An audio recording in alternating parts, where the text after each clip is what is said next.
Hello, lovely people. I'm Shaq, and welcome. So I'm not going to get to the bookcase this week. I got it started, but I haven't made the progress I need to make on it. I mean, like prep work, so that I can share it with you.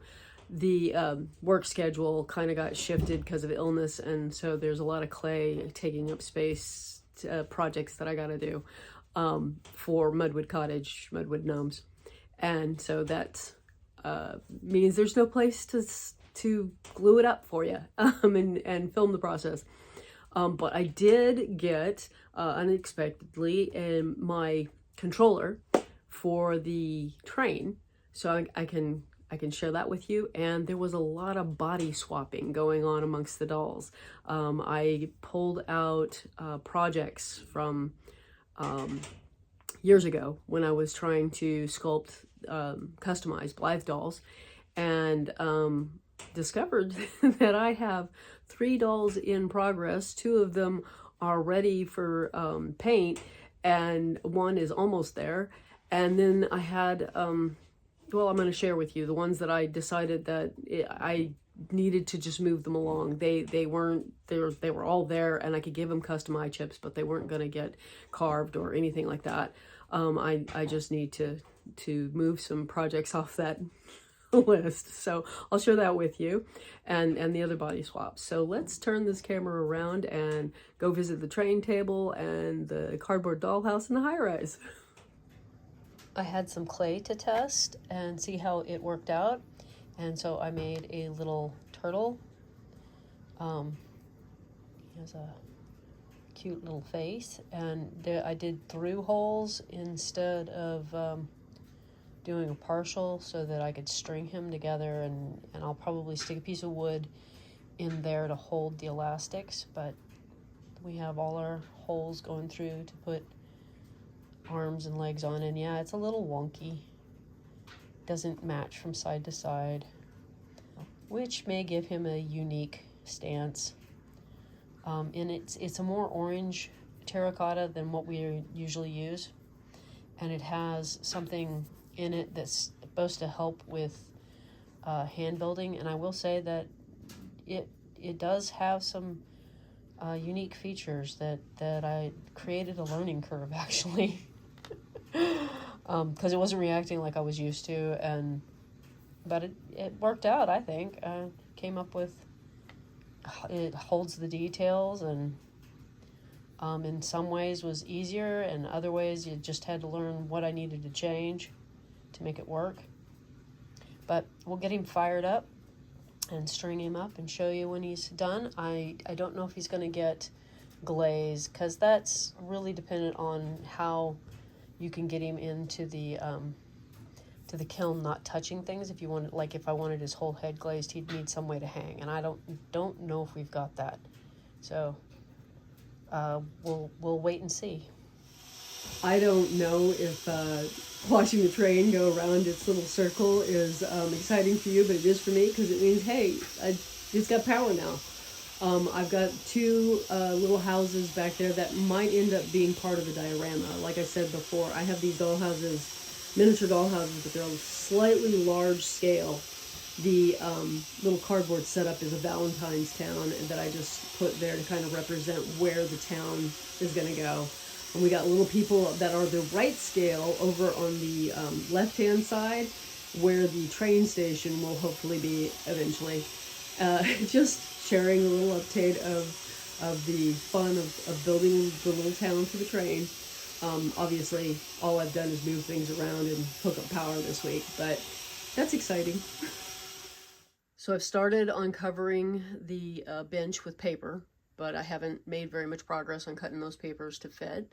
I did print out a new window and made it a lot bigger, but this time I printed it out on glossy photo paper, so then I'll put a framework around it. But I think I'm going to make it represent a non-opening window and have it just a large sheet of glass look right there, and the star pink wall thing leaning against the wall is the back of the bookcase, I've got it mounted on corrugated cardboard, and I decided I wanted to do that thing I've done with the wooden bookcases, where I have a decorative piece in the back, and I've been trying to think of, you know, like with those, I assemble the shelves together as a unit, you know, the sides and everything, and then glue it to the back so that there's not a lot of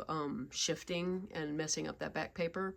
So I'll probably have to do that with the cardboard, because if I don't, we're going to end up with a lot of glue that leaves marks and moves the ink on the paper.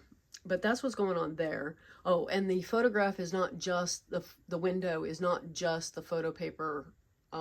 It's got the, like, your cereal box cardboard to make it a little more rigid on it. So that's the progress that's going on there. Things have been done, but I haven't been able to get enough to show you anything cut out or done.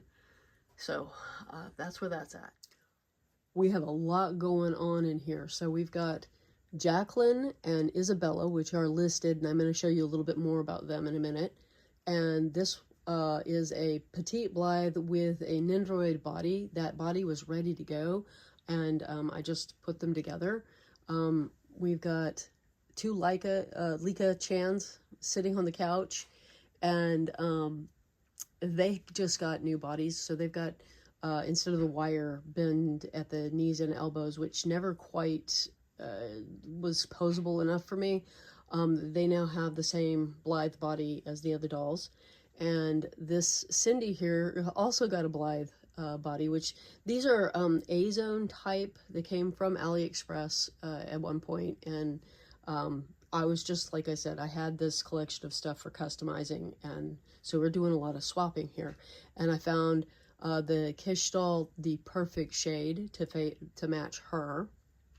So she got a body, and she needs a wig now. And we've got the 3 middies back here that I found in my to-do projects to customize just for fun. And they have, like, one of them has gotten her eye chips changed out, this one right here. And I know because of the lighting you can't really tell that, but they're basically just stock as they came from AliExpress. They were supposed to be practice for me to work on, and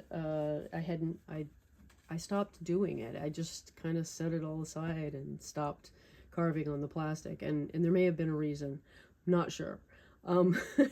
Plastic being what it is, I may have had a reason.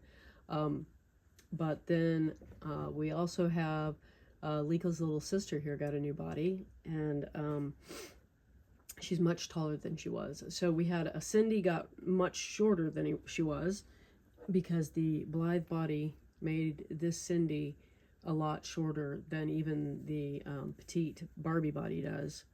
Actually, the petite Barbie body is the same height as the stock Cindy. So if you ever want me to show you the comparison in the doll bodies and how it changes their height, or just to see the difference there, the clothes are a little bit smaller on the Blythe than they are on the Cindy dolls, and definitely smaller than the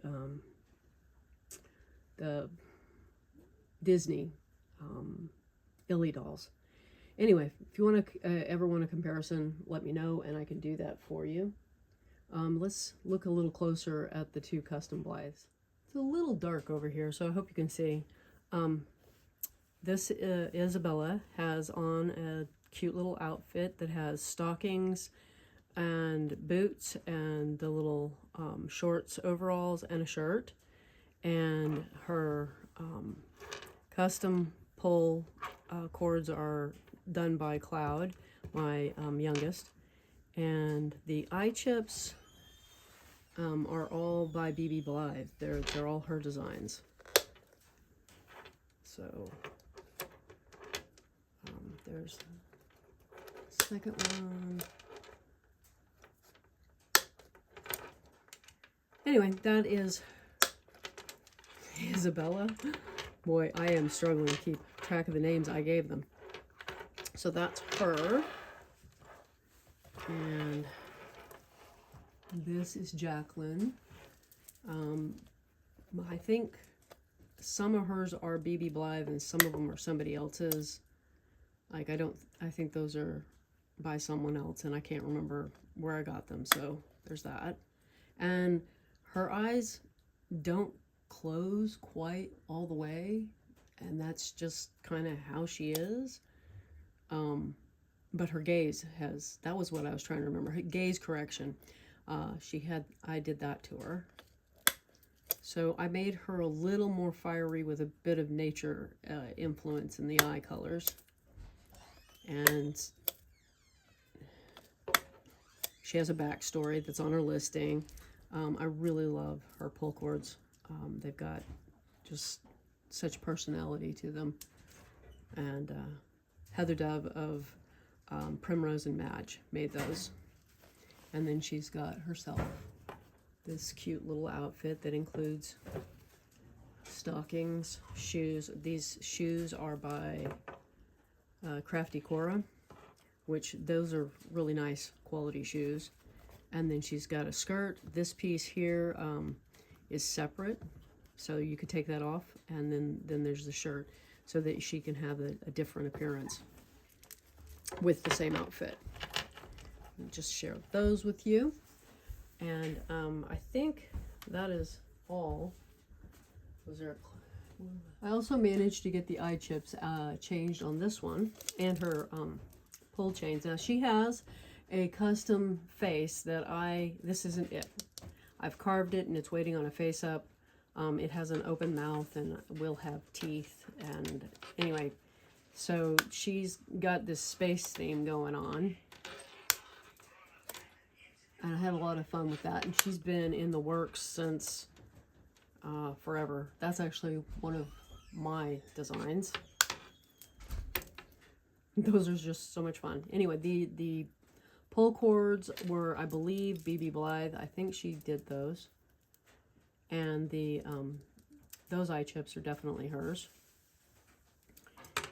And so hopefully I'll get the face up done and she'll have her custom face. This is actually a really brittle, they call it a custom face on the AliExpress sellers, call it that, but it's just supposed to look like it's mimicking a customized face, and it's not.